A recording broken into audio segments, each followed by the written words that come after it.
Hey everyone, my name is Nancy Rhodes. I'm a nurse practitioner, and I'm so glad I'm here today with the foundation that you invited me to this great presentation that I want to share with you. I'm going to spend the next hour with you. I'm just looking forward to sharing my time with you today. So let me tell you a little bit about me. My mom was 68 when she died of Sjorgrens Syndrome, and back in 1986, when she passed away long ago, we knew very little about Sjorgrens Syndrome. She had problems with dry eyes. She actually had salivary gland issues, and she lost her teeth like at 42 and had to have dentures. And she also had problems with her GI system, and nobody really knew what was wrong. And I'm looking at now, and I'm so amazed at what has happened with scleroderma since Sjorgrens syndrome is sort of, I'm sorry, my clock is dinging over here, but we'll just keep talking. It's 10 o'clock. And it is 20% of people with Sjorgrens can get scleroderma and are predisposed to it. And she didn't live long enough for that to happen, but we know a lot now. So just a little more stuff. Amy Geetson and I did a YouTube video together back during COVID in October 2021 about just introducing the world to scleroderma. Many people may not even know they have it until they have multi-system involvement. And the earlier you're found out, the better your chances are of getting good care. So I'm a nurse practitioner. I've been doing house calls for many years. I love the community. I love the people. I love the families. I really spent very little of my profession in a hospital. And so in 2010, I opened a house calls company in Rockland County, New York. And there I saw over 1,000 people. I actually did take care of 2 people with scleroderma, which was, they were younger, like in their 30s, and they were on my home care program, and I was their clinician. So I brought in all the services, OT, PT, they got a chest x-ray at home, ultrasounds, anything they needed happened at home. And the program grew so rapidly because I was the only guy in town, only gal in town doing house calls and taking care of the whole community. And so I left the profession as far as doing house calls and moved to another state and realized that there's so much more that people don't know. And I'm a baby boomer. As we get older, we just don't know what's going to happen to us. There's going to be so many of us. And not that there's going to be 86 million baby boomers, by the way, by the year 2030. So I went ahead and wrote a book for caregivers. It's called Caregiver Success. It's a big tool book. We're going to go over some of the stuff in the book. It's the real nuts and bolts of being a caregiver, stuff that you really need to know to be successful, and also things that you need to watch out for the person you love so that they don't land up in the ER due to medical crisis, and it could have been prevented with unnecessary suffering for skin tears and constipation and pneumonia, things that you could have taken care of at home. So we're going to go into that. I love to collect rocks. I just want to tell you that. I paint rocks. I walk through the woods. I make things out of bark. I love shelling and beaching, and I'm a parish nurse, so I'm involved with a healing program. So I've kind of stopped seeing my patients, but I've evolved into a YouTube channel called Caregiver Success, and also the book. And I'm feeling like the world is my community. So let's get into it. And I just want to take you through some of the slides. We're going to learn today. Let me just go from the beginning. And this is very briefly what we're going to go over. There's so much we're going to go through. So hang in there with me for the next hour. We're going to talk about what is a caregiver and the signs of caregiver burnout, and some survival tools that you can do to prevent caregiver burnout, and some self-care tips and practices. And I know that there was a social worker, Nancy Lazaro, who talked all about breathing, and that is so big because a lot of people don't breathe. I am not a breather. I hold my breath a lot. So you definitely want to be breathing through anger, breathing through discussions with your loved one, breathing when you're grocery shopping or taking a shower by yourself and trying to regroup. It's really important to breathe, and we'll go into maybe some of that during this video. So who's a caregiver? You think because you're taking care of your mom or your sister that you're a caregiver, but you are a caregiver to yourself. We are all caregivers of someone or something sometime in our lives, and sometimes more than one person. And the caregiving role changes all the time. You could get a call, God forbid, that Uncle George just had a stroke and he's in the hospital and you're going to help the family. All of a sudden, you are a caregiver. And, people come with no instructions. We don't know what to do about a person who just had a stroke with paralysis on one side if you are not a medical person, and many people aren't. So what do you do to advocate for them and be a fearless caregiver? And how do you take care of these people so that they get the best care possible? So chronic illness, well, there's so many chronic illnesses out there, congestive heart failure, COPD, and scleroderma is one of them. And all these things that I'm mentioning in this body here are all things that we all should be doing, not just the person who has an illness. It's just important to take care of ourselves. So you could be taking care of your child with a feeding tube, or you could be taking care of your 96-year-old father on oxygen. This is caregiving with chronic illness, and you never know what the next day is going to bring. So you have to be pretty resilient. Let's do the next slide. So we're going to go through the bad stuff first, and then we're going to hit the real good stuff that make you feel hopeful. And there's a lot of hope out there. So don't give up on yourself. So caregiver burnout, one of the main things that I've seen in my patients and families is lack of energy, overwhelming fatigue, sleeping problems. They change their eating habits. Sometimes they're gaining too much weight or they're losing weight. They feel hopeless. They're withdrawing from anything they like to do. They neglect their own physical health and emotional needs, and they feel like caregiving is taking over their lives. And I'll give you a quick example of that. My friend Angela, I took care of her mother. Her living room in her little apartment was turned into a hospital room. There was a hospital bed, an oxygen tank, a nebulizer, all her medicines. The couch was taken out, and there was no place for the daughter to hide, to have space for herself, because whenever she walked into the apartment, the hospital room was right there. And Angela met me at the door, and she, since the month before, had gained probably 10 or 15 pounds. She looked worn out. She didn't get her hair cut. She had on dirty clothes. And before I even went to see her mom, I sat down with Angela. I'm like, what is up? How can I help you? So it's really important that the caregiver has the ability to, say help, or not get to that point where you are drowning and burning. So let's go on to some really important tools you can do. Oh, well, let's just finish burnout first. Sorry. Some other things I've seen is family members yelling at the patient, the person that they're caring for. They're worried about the future. They're worried about their finances. They're just not coping. They're depressed. They can't get through daily problems. They're getting headaches and they're getting sick. And all of you who know who you are, you know that this goes on. So I'm just going to take you through some tools. I don't know if any of you have ever done a PHQ-9. It is a patient health questionnaire. When I took care of people in the home, I would sit the caregiver down and I would go through these questions. Because, unless you're honest with yourself and you really talk about what you feel from the day to day, you may not even know that you've gotten to this point.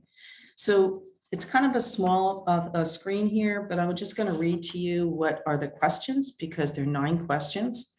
It's over the last 2 weeks. How often have you been bothered by any of the following problems?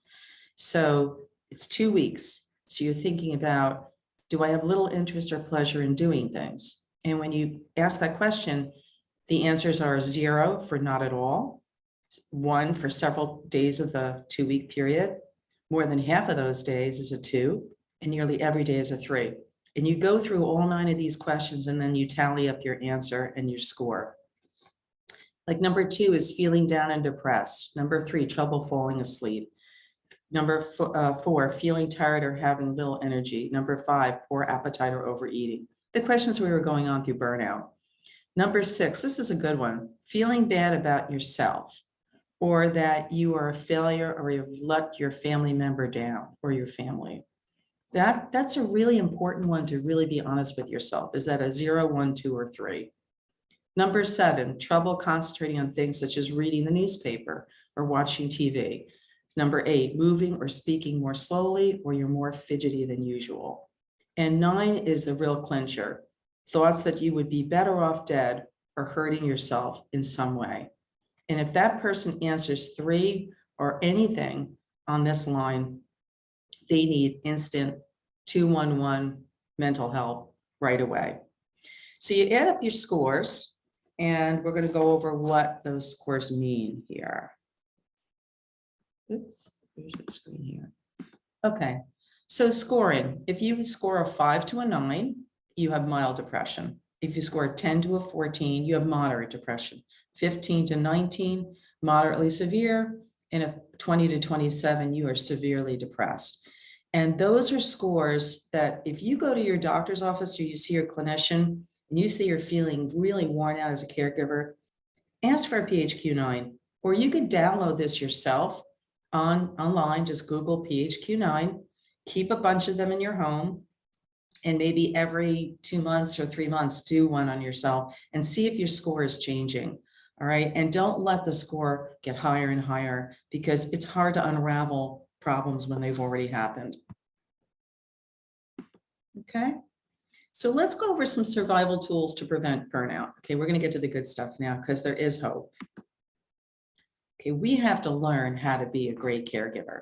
Hey, nobody gave us a Dr. Spock book when our baby was born. Well, you know, you had to learn as you went. Well, the same thing goes when mom moves in, because she doesn't come with instructions, you know? So, you know, the thing is where do I start? And to be a good caregiver, the first thing I would really recommend is get yourself a binder. Get organized. The binder can have pockets in it. And what you can do is put one for health, doctor's name cards. Then you can have one for prescriptions. You can have one for all the testing, all the diagnoses, allergies, medications, notes in the back, and carry this binder with you everywhere and fill it with papers and ask for copies of tests as you go. And you can actually, you know, continue the story. And it's the best advocacy for a person. If you end up in the ER and it's in another hospital in another state and they're not on my chart or something, you can actually pull out your binder. And believe me, the doctors and the clinicians will certainly appreciate that, because they can see that you've been on top of things, and it makes their care to the person more accurate, more safe, and better for the patient. So get yourself a symptom binder, and it's easy to make. And in my book, Caregiver Success, which I'll show you, there's ways of making it. There's tools in the back of the book that you can look up. So when you sit down with a caregiver, that person who just had a stroke or just found out they had scleroderma, you want to have a dialogue. Now you've become the caregiver for this person, and you want to know what is going to be the process to take care of them. Remember that they make the decisions. Be a good listener. Remember, you do not have all the answers. For better communication, do not try to solve any problems if you're frustrated or angry. And try to be caring and understanding. Step away, do that breathing if you feel like you're about to say something that you can't take back. And before you go see that clinician, like we mentioned, also write down some questions. What's been going on? Mom's been having burning when urinating, or, you know, she's coughing more than usual, or whatever it is. And so you're going to go in. Don't get rushed. Don't allow the clinician to rush you out just because you have a little paper with a list on it. I've seen that look. You know, you're only allowed 2 questions today. You could come back next week. Just be conscious of your time, be organized, and get the job done. And also don't forget to take notes. All right. And there are some more things that you need to know about how to be a great caregiver. You know, you want to set up a care plan. When this person had the stroke or their scleroderma is getting worse, for instance, you want to make a list of all the things from getting up in the morning to the time they go to bed of their activities. And are they self-sufficient? Do they need partial care, or do they need total care? And you can go right through the line of everything. Can they get themselves out of bed? Can they make their own bed? Do their laundry? Can they toilet themselves, brush their teeth? Can they bathe? Can they wipe themselves after having a bowel movement? Put dishes away, make breakfast, put out the trash, walk to a chair, drive, exercise. There's a whole list of things that you would like to know. Can they administer their own medicines? Can they talk on the phone to their clinician and understand the call?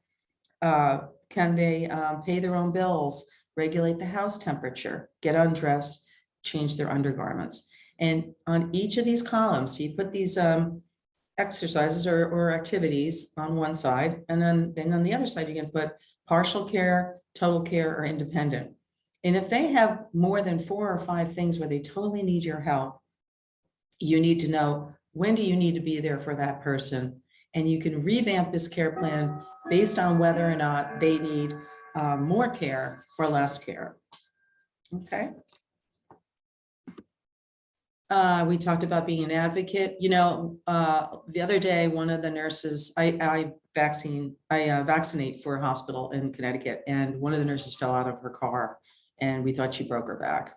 And she's 70 years old with osteoporosis, no family, nobody to call, no children, parents are gone. So what did I do? I went with her to the hospital. And when I got there, the doctor said, "And who are you?" And I said, "Well, I'm her friend, and I'm also her advocate." And he kind of stepped back a little bit, like, uh-oh, she's going to be trouble.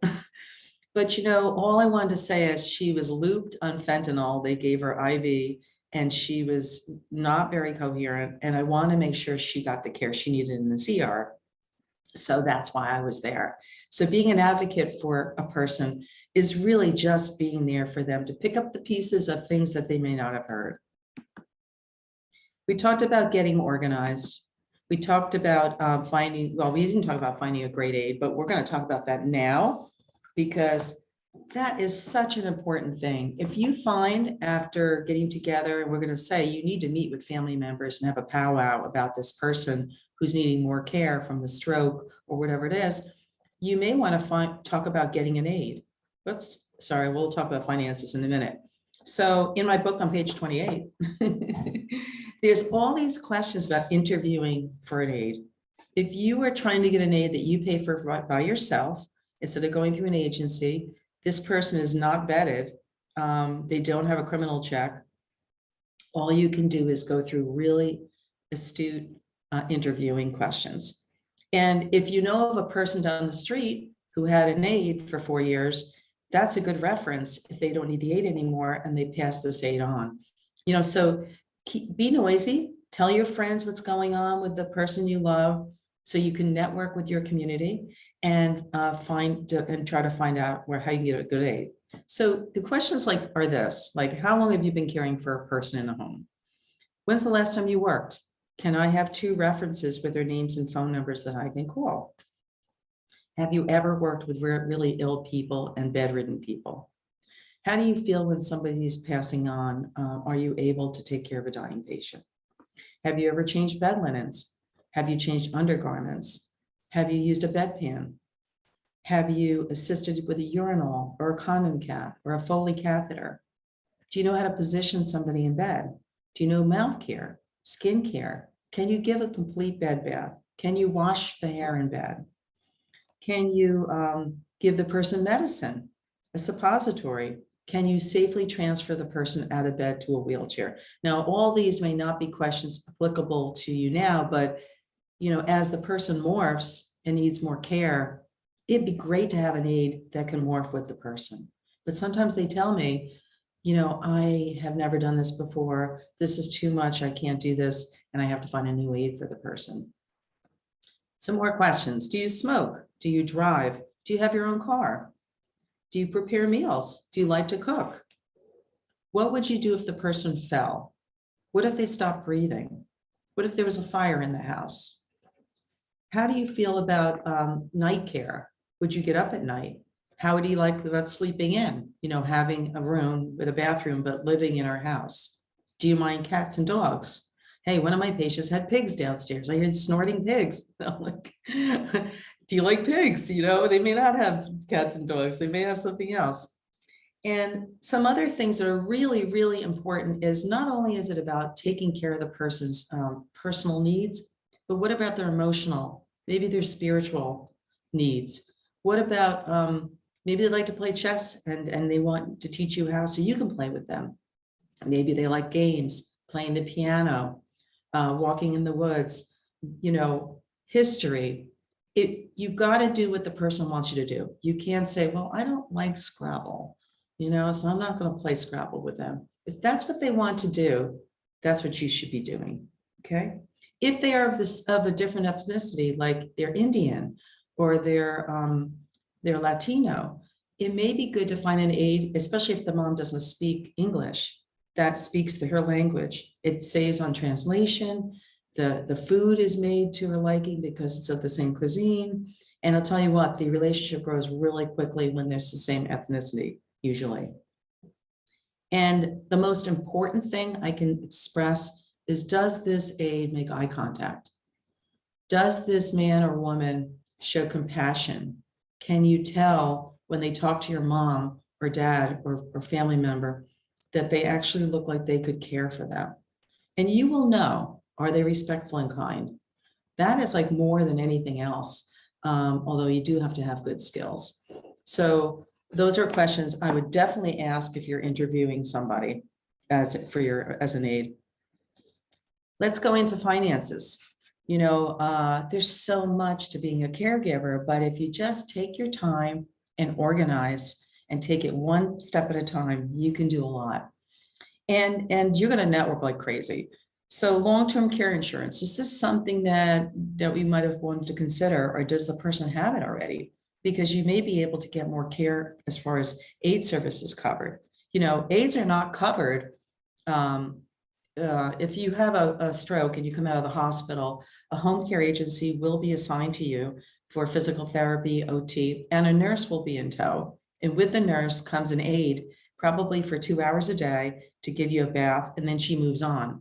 And under Medicare or your insurance, as long as there's a skill, the person can come in. But once the person stabilizes at home, that aide leaves. And so in many of my families, once that aide was gone, we had to be already working way before that aide left of getting more care in the home. So we were already looking at agencies and networking for the person. And I had a lot of pools of people, and I would call up Josie and say, Josie, I need somebody in Pearl River, and she needs from 4 to 6 or something. And she would find one of her clan and they would take over. And it was so great to have networking out there. I don't know if you've heard of reverse mortgage. I did a YouTube video on my channel about, is a reverse mortgage something you want to consider? Many people live in their own homes. They stay there, and it's sometimes cheaper to stay there for the older folks. I've had people in high ranches all down the block, and there's only one woman living. She's widowed, alone in this 9-room house with nobody else in there, paying the utility bills, the water bills, the property taxes, but there's no mortgage. So they pretty much stay put. And sometimes people get resilient and they think of getting a nursing student to move in with them that's going to school around the corner, or maybe they have an apartment downstairs and they can have a live-in aide down there. So you have to sort of decide, if I'm going to stay in this house, how am I going to stay here and survive financially? So a reverse mortgage is where you actually take your home and you turn it over to a company that then owns your home, and you can stay in your home as long as you want, and they give you money so that you can spend it on what you want. And they're not all the same. So it's really good if you watch that video if you want to know more about that. The other thing is turning over assets. If you have a big house and you're getting, that you have early dementia, and this is what parents and people don't think about, is the ahead game. 5 years later, if that house was turned over in the name, to the title, to the children or somebody they trust, they could stay in that house like they don't own it, and then they can get Medicaid sooner. I think there's like a 5-year window. It changes per state. So look into that. You may want to talk to a social worker about that, who can help you, or an elder lawyer who can assist you with that. And just so you know, in lots of states, there's things like Senior Blue Book. I mean, there's one here in Connecticut, and there's one also in New Jersey. It's full of stuff about finding home health agencies, where to find a lift chair, elder lawyers, hospitals, assisted living programs. And, it's not only for seniors, because if you have a disability, you have Medicare as well, and you can get the same, resources from that. So look in your community. We'll talk about some other spots that you can go to in your state to find out whether they have resources like that. One more program that I want to go over is called the CDPAP. It's just like it is, CDPAP, which stands for Consumer Directed Personal Assistance Program. It's a Medicaid program. And what's happened is that there's just not enough aides out there, home health aides. And there's not enough people that people trust. So it turns out if your family member can't work anymore because she has to be home taking care of you, she just lost her income. Well, the CDPAP program is a program that if you're able to get Medicaid, she gets paid for staying home taking care of you. It's not a lot of money, but at least it pays the utility bills and the food and whatnot. So definitely want to look into CDPAP. I'll show you a slide later of how that's spelled. And now we're going to talk about healthcare proxy, because that is a very big thing. You know, so many people do not have a healthcare proxy.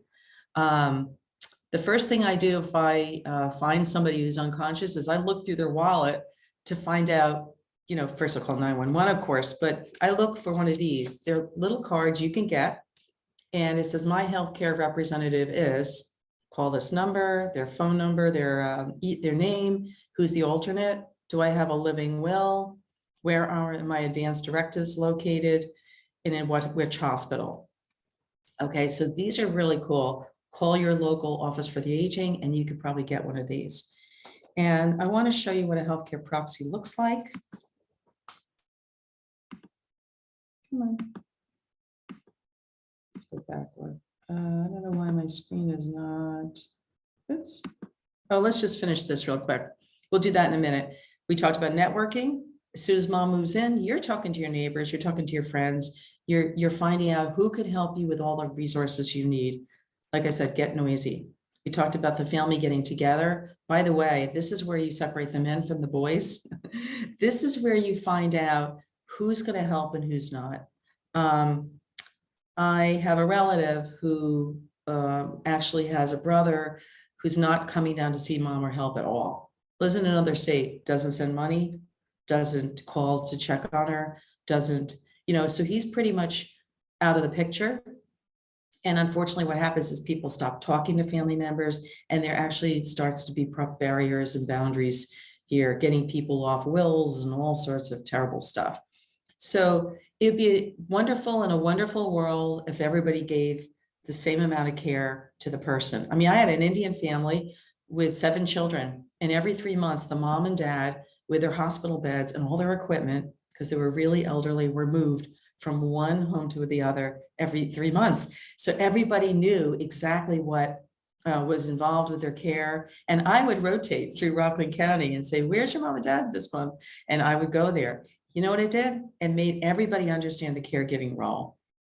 They all were in it together. The family members and the parents all got to see each other as a family. It was a wonderful experience, but not everybody has that ability to do that. But it's just an idea. But if everybody chips in, it makes the job so much better for everyone.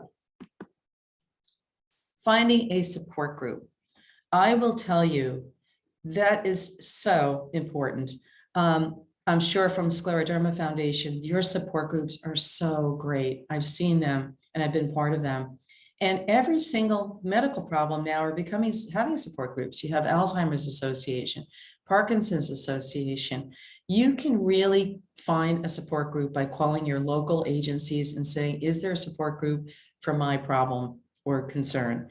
And if there isn't, you could just join a caregiver support group, because many of the caregiving needs and burdens and problems are the same. So all you need to do is do that.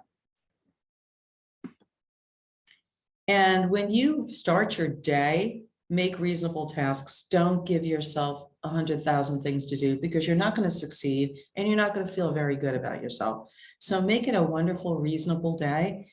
Don't expect a lot, because you don't know if something's going to happen. God forbid mom falls and now all of a sudden you're in the ER. So there blows your plan. So be resilient and flexible, and try to start your day with a little time for yourself, to start it off to get your head straight, what may be coming. So this is what a healthcare proxy looks like, just so we can show you the exact look of this thing. And actually, if you're interested in one of these, I think this is a New York health proxy. The cool thing about healthcare proxies is you don't need a lawyer. You don't have to have it notarized. But the people who are your witnesses cannot be the people who are representing you if you have a problem medically, and they have to be over 18. So you can call, I've been a witness to many health proxies in homes. I would do one with the daughter and the mom who would fill it out, and the brother was there, and there was a witness, and I was the other witness. And this becomes part of a legal document that goes into the doctor's office.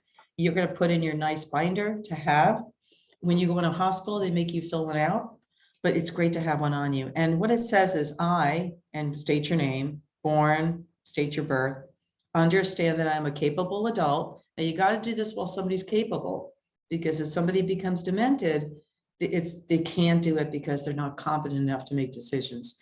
So if you do this early enough, and if people will really understand the importance of it, nobody wants to think about the bad things that are going to happen, but it's not that way. If you could be organized, you could put it away safely in a box, and then you have everything in order. You know, my mother-in-law, I went down during COVID to get her in Florida.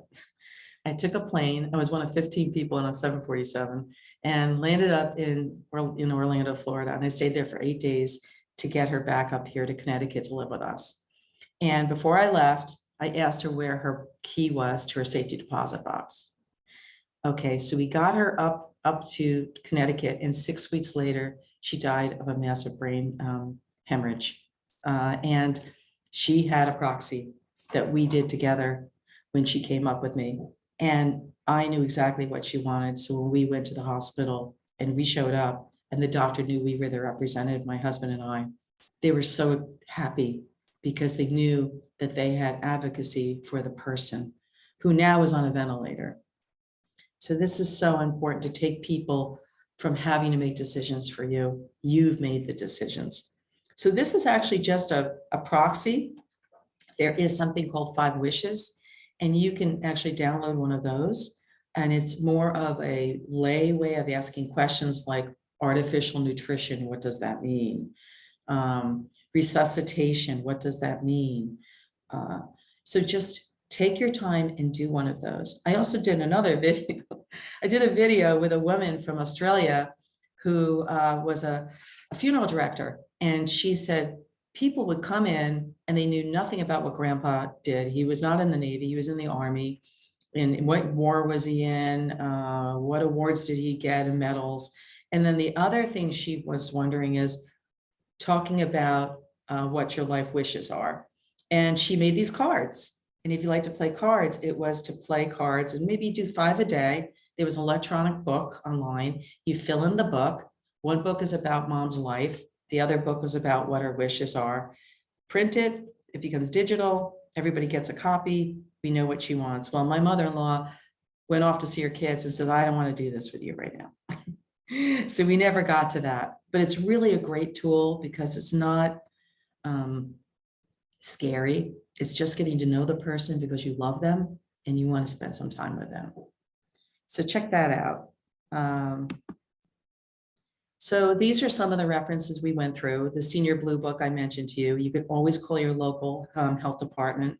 This is very interesting, and I went online and checked it out, and it's definitely legit. It's United Way 211. Little brochure. It has everything from, do you need food? Can you pay your utility bill? Do you need legal assistance? Transportation, volunteers, crisis intervention, disability services, donating food, clothing, veterans services. Check this out. You can look online for this. This is a really good thing that is probably in every state in America. Call your local Office of the Aging and Disabilities and find out how to find out services that you're able to have. Local home health agencies may not be able to help you as far as care, but they may network for you. And you know, every person you call may give you somebody else to call, but you're building your network, and that's really what you want to do.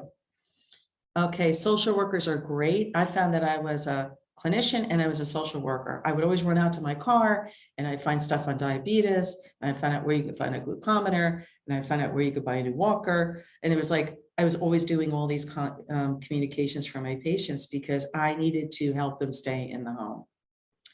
A really good site I found with the Scleroderma Foundation was the self-managed-scleroderma.com. Wonderful, wonderful site. Wow, I wish they had that for every medical modality out there. It's a tremendous site. Please check it out. They have a lot of PDFs there for how to avoid burnout, guilt, grief, resentment, written by a social worker. And those are so important because you want to navigate for yourself. You know, being selfish as a caregiver is not being selfless, and it's not being self-centered. Being selfish means you put the oxygen mask on you on the airplane first. Yeah, there's a little boy sitting next to you and you're like, oh, but I should do it for the little boy. Well, you can't take care of the little boy if you passed out.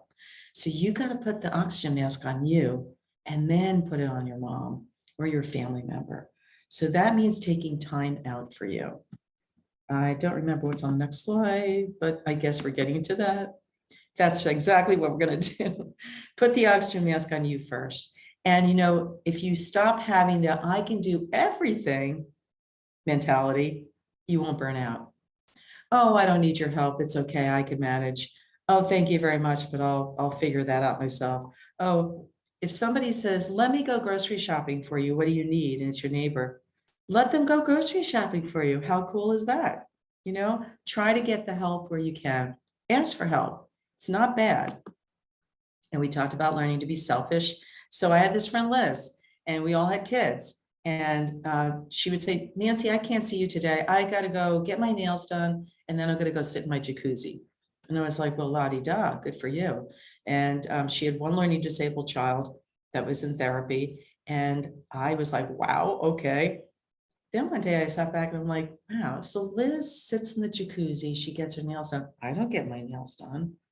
I don't sit in a jacuzzi. What do I do for myself, just for me, so that I'm a better mom or a better caregiver, taking care of all these people out there?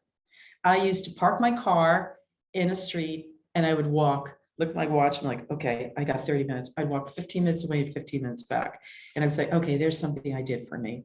So I tried to do that every day, even in the rain, because I needed some time for myself, which I rarely got. We talked about asking for help. Oh, and if you're still working, make sure you get the Family Leave Act at work. You go to your HR department, you fill out the forms, because you never know when you're going to have to take off because your mom or somebody has to go to the hospital. And you need the time off and the ability to be able to come back to your job. So you want to have that reassurance. So definitely fill out an FMLA form. Okay. Get your checkups, go to the doctor, make your own little book. It doesn't have to be big like you're the person you're taking care of. But I started a book because I'm like, okay, I'm 65, I got Medicare. Things are starting to happen and I need to keep track of when I got vaccines and tests I've had done and blood work. And it makes me have this book because it's going to get blurry. So get your checkups and keep track of them. Keep your friends. Now, this is where you may find out that some of your friends don't quite understand. When you become a caregiver and you can't meet for lunch anymore, maybe they want to come over to your house and meet you, but you can't go out to a restaurant because you have a mom with Alzheimer's, and they don't quite understand because they're still traveling to Europe, you know. You may have to make some new friends that understand you, maybe from your support group. I had one group of friends that all hung out together, 4 women, that still stay in touch after all 4 husbands had passed away. And they're like a sisterhood. They are their true friends. They really got each other, and they stayed in touch for that reason. If you really need time out, consider respite care. Talk with a social worker, talk with the health department, find out if there's respite through Alzheimer's Association or the associations you're involved with. Get time to go away. And wow, oh, wow, keeping your identity. People tell me they lose who they were. They don't paint anymore. They don't play their piano. They don't read. They don't do anything they like to do. And all of a sudden they're a blob, you know? And then their parent or somebody either passes or the situation changes and they're like, who am I? Don't lose your identity. So important to keep it. Okay. Do me a favor, do that for yourself. I found this online. I know we're moving along pretty good here. We got another 15 minutes or so. And this is about self-care ideas. It's a cute little calendar. Like write a gratitude list, play a game, learn about breathing techniques, do something you love, read, bake, play music, try something new. It's just an idea, but I found this on this self-care ideas online, and I thought I'd just share it with you because you may not have time for this, but it might be something you want to just kind of make your own book, like your calendar, and say, okay, mom has a doctor's appointment, but I'm going to go to the library today, you know, and write it on the calendar. You took mom to the doctor's and you're going to get to the library because the neighbor's going to watch her. Give yourself some space and time. Now, I love pets. This is my cat, Onyx, on the left. Many older people have dogs or cats, and they become their loved ones because their children don't live with them anymore. They can't visit as often. The pets climb on their lap. They sleep with them at night. They make you feel loved. They make you have somebody to love and some comfort and support. So this is Onyx. You can see he's a crazy, silly cat. And this is my daughter and I doing a facial together. I rarely see her, and she works hard. So I went over and we had a facial one night. So, you know, you got to have time for yourself to have fun. Some solutions for self-care. We all know this stuff. This is like, wow, you know, eat healthy. Okay. You know about the grocery store? You know, shop around the perimeter or the outside of the store, not in the center where the chips, the boxes, the prepared foods are. You know, get HelloFresh or do Misfits Market, you know, things that you can do that actually gives you healthy food and you may not have to even go to the grocery store. Stretching. Every morning I get down on the floor and I stretch. I don't want that floor to be scary when I turn 90. So every day I get on the floor, and you know that physical therapists now put people on the floor and tell them, show me how you get off the floor. So the floor is really important. If you can't get on the floor, do your stretching in bed, but you do need to stretch. And in my book, there is like 9 pages of stretching, but you can go online and look at stretches. Sleep.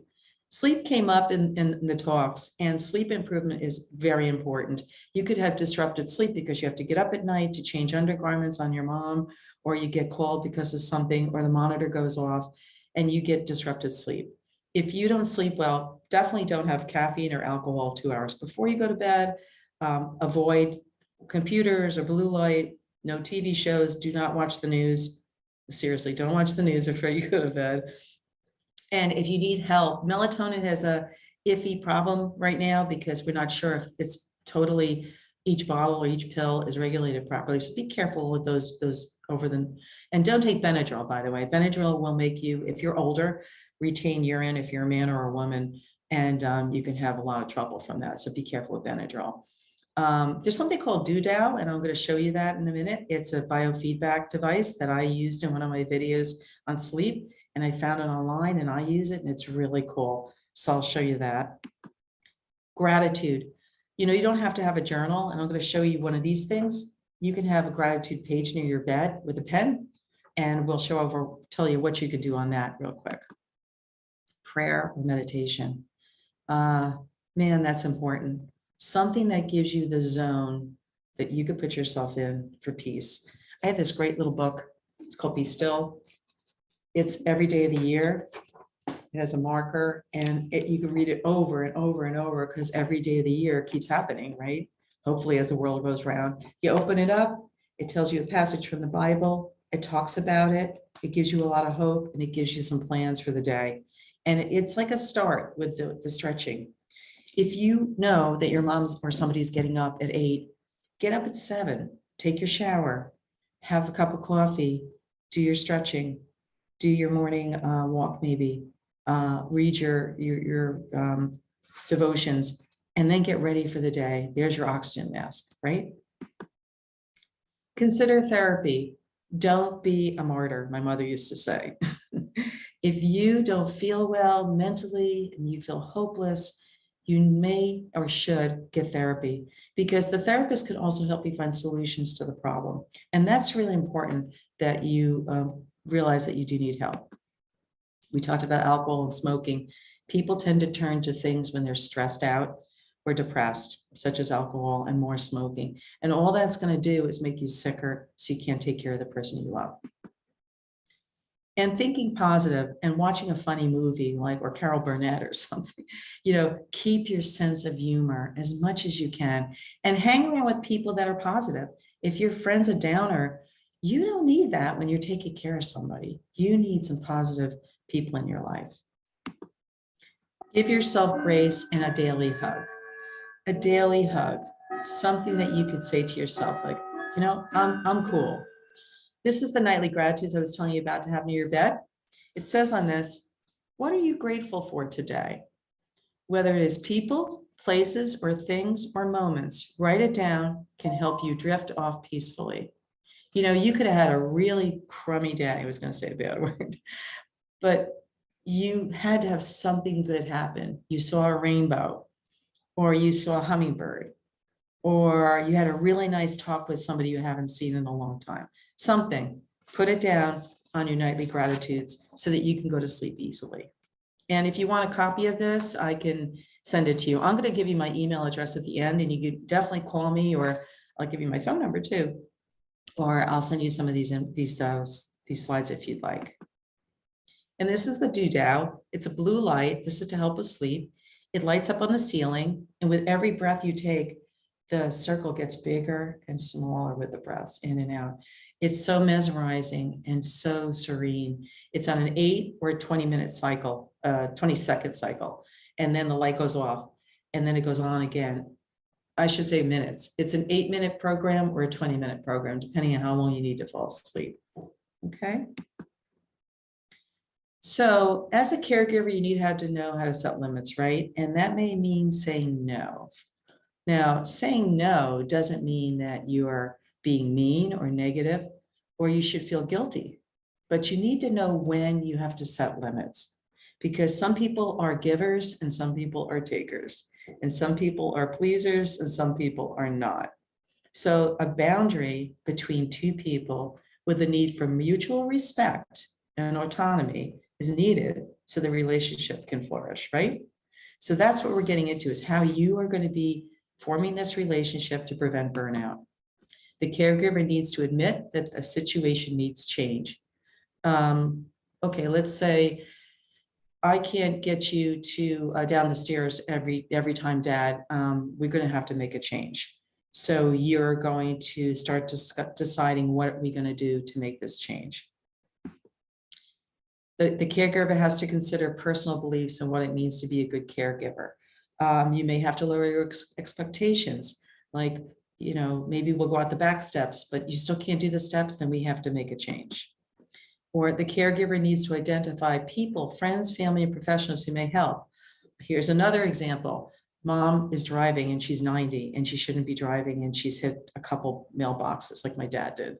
Do you want to be the one to tell her that she can't drive? I think she's not going to like that. The person who you may want to have is an occupational therapist, the driver's department, where you can actually take them to DMV and have them drive them around, and they can decide. And that's the better way to go, that the professional takes away these things to make a change. All right, so that you're not the enemy. The caregiver needs to develop communication skills, and that's not easy.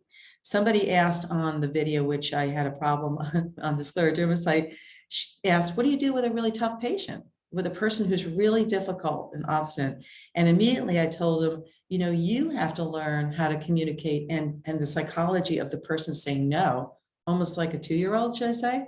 There has to be a way of getting them to agree to do things. TIPA snow is really cool. There's different parts of the brain that change, and you can see based on the parts of the brain what the personality did, and then you can be changed based on that personality change. So check out TIPA snow.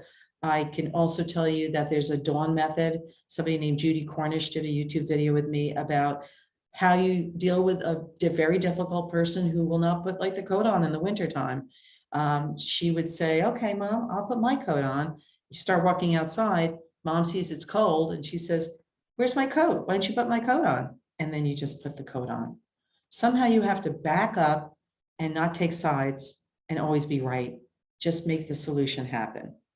And being honest and talking about your feelings is really important.